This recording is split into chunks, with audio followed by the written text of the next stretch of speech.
everybody, what is up? Welcome back to my channel. Today's video is a very important one because we really need to do this. Let me give you a little bit of background information. One of my best friends is getting married.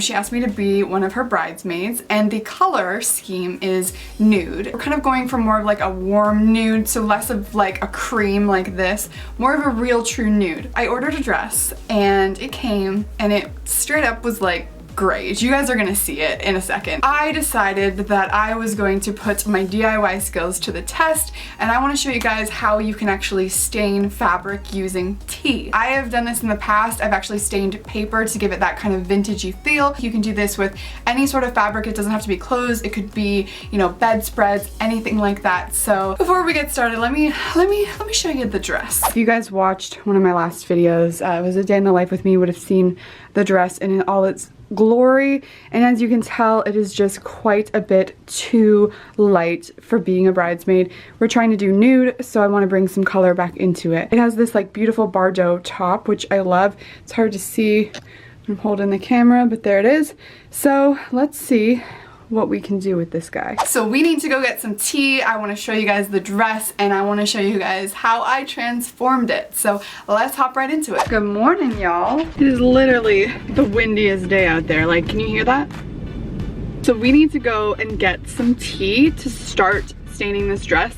I feel like this is gonna be like a 2-day process, truly. Let's go get some tea. So here we are in the tea section. If you were to get something like this, which is a green tea, this is going to produce kind of like a pale yellow, pale green kind of look. Whereas if you were to get, say, something like this, which is like fruity, has hibiscus in it, this would give you more like a pale pink, even like lavender kind of hue. And if you were to get something like this, which is basically just a black tea, you would get like that cream sort of tan brown kind of hue. I also saw some images of a girl using like the Tetley tea, which tends to go more of that like reddish color. So if you wanted something that was really warm, orangey kind of red hue, then you'd get something like an orange peacock tea. Here we have 50 tea bags. This is 100% pure black tea, so I think we're gonna try this. I think I might actually get 2 boxes because I'm not even sure like how many it's gonna take. I'm gonna have to do some testing. Okay, so the first thing I'm gonna do is I wanna just test to see what color this actually is.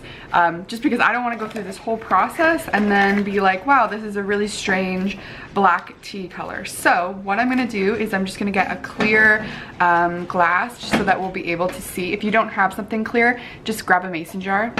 Do like normal teacup size, I'd say. About there.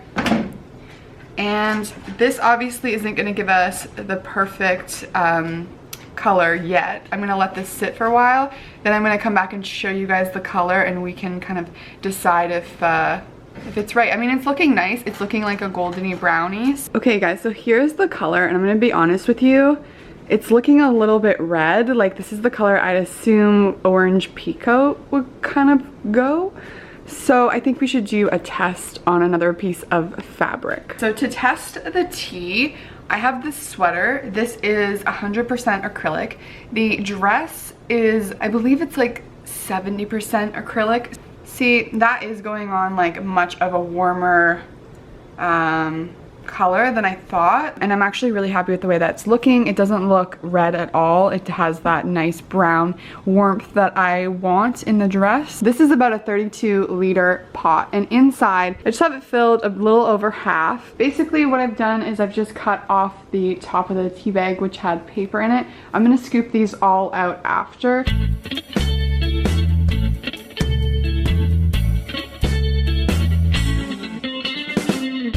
Okay, so what I'm gonna do is I'm gonna start to take out the tea bags.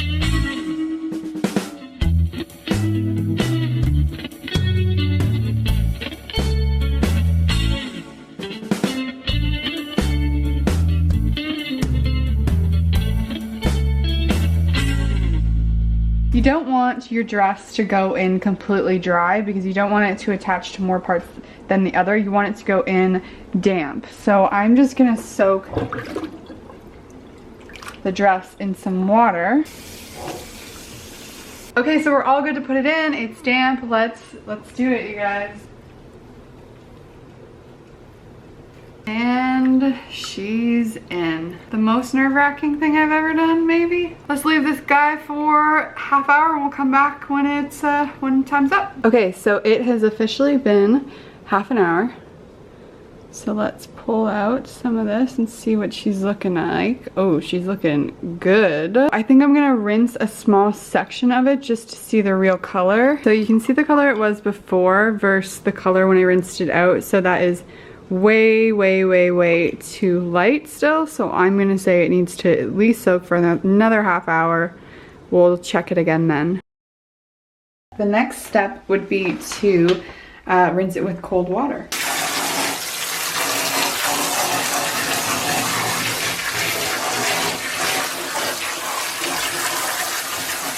I'm gonna let this guy dry overnight and I'm gonna check it out in the morning. I don't really want to put it in the wash. I don't want to risk it not holding some of this color because this color is perfect. But yeah, I will check in with you guys tomorrow. We have done it. Finally, new dress.